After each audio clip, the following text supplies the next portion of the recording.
तो परमेश्वर ने सबसे पहले जो मुझे आजाद किया, एक अजीब सा मेंटली अपसेट के अटैक में एक मुझे फीलिंग होती थी जो आप डॉक्टर को भी नहीं समझा सकते, आपको नहीं समझाया जा सकता, लेकिन वो अजीब किस्म की फीलिंग थी जो किसी दवाई से हील नहीं हुई थी।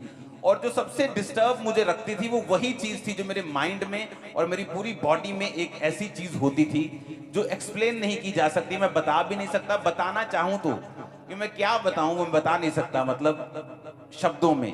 ओके, तो वो हीलिंग जो थी वो परमेश्वर ने मेरी लाइफ में की। जब मैं परमेश्वर में आया उसके 1 साल के अंदर अंदर एक डिप्रेशन से हीलिंग थी जो अभी नहीं मिली थी, लेकिन एक अजीब सी दुष्ट आत्मा की या कह लो या एक डिप्रेशन की एक फीलिंग थी, एक पागलपन की जो परमेश्वर ने मेरी हील की थी। अब जब शैतान देखता है कि आपको परमेश्वर ने हील किया है, मैं आपको बता रहा हूं, अगर आपने ये वचन सुना आपकी हीलिंग कभी लॉस्ट नहीं होगी, आप कभी गवा नहीं पाएंगे, अपनी हीलिंग को हमेशा बनी रहेगी। अब जब एक व्यक्ति या एक औरत, एक मर्द एक औरत परमेश्वर से हीलिंग लेता है, आपको ये बात समझ आनी चाहिए कि अगर परमेश्वर ने आपको वो हीलिंग दी है तो शैतान पूरी कोशिश करेगा उस हीलिंग को वापस लेने की।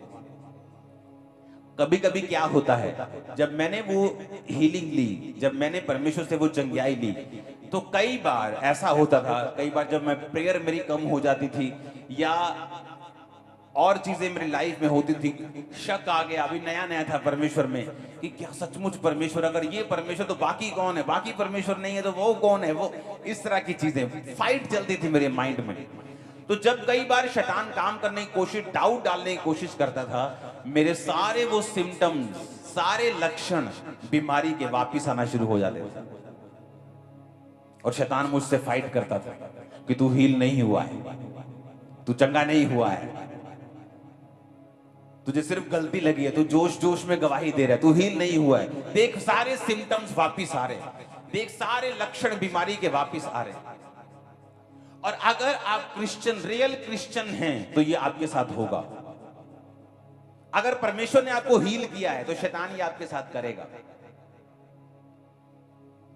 तो जब लक्षण वापस आने लगते थे तो मैं वचन की नॉलेज रखता था, क्योंकि वचन में बहुत पढ़ता था, इसलिए नहीं कि प्रभु से प्यार था, इसलिए कि परमेश्वर ने वचन पढ़ना मुझे दुष्ट आत्मा के अटैक्स के कारण सिखा दिया था। 3-3 घंटे, 6-6 घंटे, 8-8 घंटे टेरिस पे रह के मैं वचन को पढ़ता था।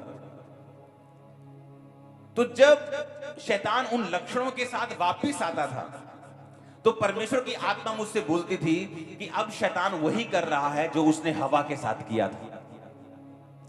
अब हवा को या तो उस चीज पे यकीन करना है जो वो फील कर रही है, जो वो देख रही है, जो महसूस कर रही है, या उस चीज के ऊपर जो परमेश्वर ने कही थी कि मैंने तुझे अपनी समानता में बनाया है। या तो हवा इस चीज पे यकीन करे जो शैतान कह रहा है कि फल देखने में बड़ा मन भाव है, बुद्धि देने के चाहने योग्य भी है, टेस्टी भी है, परमेश्वर तो उससे जेलसी करता है। या तो वो अपनी फीलिंग्स के अनुसार चले और फल खा ले और मरे और अपनी चंगाई को, रिलेशनशिप को गवा दे, या तो वो वचनों के अनुसार चले जो परमेश्वर ने उससे कहे थे। तो परमेश्वर ने मुझे बताया कि शैतान तेरी लाइफ में अब वो चुराने के लिए आया है जो मैंने तुझे दिया है। और अगर आपको परमेश्वर के द्वारा दी गई हीलिंग को संभालना है तो दुनिया की एक ही वस्तु है जो उसे संभाल सकती है, वो है आपका विश्वास। अगर आप विश्वास, कौन सा विश्वास? एक विश्वास है कि परमेश्वर ने आपको छुआ, बीमारी चलेगी, आपको विश्वास हो गया। एक विश्वास यह है कि जब उस बीमारी के लक्षण वापिस आ रहे हैं तब परमेश्वर देखता है आपका विश्वास कहां है। क्योंकि शैतान को पता है एक इंसान जब फीलिंग्स का फॉलो करने लगता है, पीछा करने लगता है, जब अपने महसूस जो उसको हो रहा है उसका पीछा करने लगता है, वो मौत की ओर जाता है। संसारिक प्यार क्या है? एक फीलिंग। चोरी फीलिंग, व्यभिचार एक फीलिंग, डर एक फीलिंग, अविश्वास, शक एक फीलिंग। इसलिए जीसस क्राइस्ट ने कहा अगर तुम फीलिंग्स के अनुसार चलोगे तो क्या होगा? तुम मरोगे। तो तब परमेश्वर ने मुझे सिखाया कि अगर तुझे ये मेंटेन करना है और जो मैंने तुझे दिया है तुझे लेना है, तुझे कन्फेस करना पड़ेगा अपने मुंह से, दिमाग में नहीं। दिमाग में फाइट कभी मत करो शैतान से, ये मैं आपको सीक्रेट दे रहा हूं। जब शैतान आपके साथ लड़ रहा हो, आपको डिस्टर्ब कर रहा हो, कभी भी दिमाग में उसके साथ फाइट ना करो, दिमाग में कभी शैतान से बात मत करो। इसलिए बाइबल कहती है उद्धार के लिए मुंह से अंगीकार किया जाता है। जब तुम मुंह से अंगीकार करोगे तो तुम अपने उद्धार को पाओगे भी और उसे मेंटेन भी करोगे।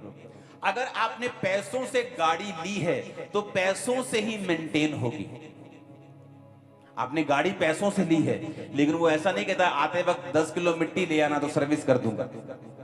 तो सर्विस के टाइम पे पैसा लगता है, बाय करने के टाइम में, खरीदने के टाइम पर भी पैसा लगता है।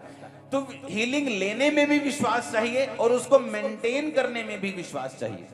तो जब परमेश्वर ने मुझे ये बातें समझाई कि अगर तुझे हीलिंग को लेना है और मेंटेन करना है, तुझे सेम कन्फेस करना पड़ेगा कि शैतान तेरे सिम्टम और तू गया नरक में, यीशु के कोड़े खाने से मैं चंगा हो चुका हूं। और मैं लगातार ये बोलता था। कई बार सिम्टम 3-3 दिन रहते थे। चंगाई लेने के बाद, गवाही देने के बाद, आप इमेजिन करो शैतान किस तरह मुझसे लड़ता था, क्योंकि उसे आप लोग नजर आते होंगे कि ये इन लोगों को बचाएगा फ्यूचर में। हाँ, तो वो मेरे साथ फाइट कर रहा है। मेरी कोई भी हीलिंग हो जाए, उसके सिम्टम्स वापिस आने शुरू होते थे, वो फिर से बीमारी वापिस आनी शुरू होती थी। और जब तक मैंने फिर सीख नहीं लिया कि अपनी हीलिंग को मेंटेन कैसे करना है, वचन बोल के, इग्नोर करके सिम्टम्स को, तो जब वो सिम्टम्स, वो लक्षण वापिस आते थे, मैं गवाही देना शुरू करता था, परमेश्वर ने मुझे हील किया है, उसके कोड़े, और अंदर मैं अंगीकार करता था, उसके कोड़े खाने से मैं चंगा हो चुका हूं। शैतान तू भी झूठा, तेरे लक्षण भी झूठे, चल भाग जा यीशु मसीह के नाम में।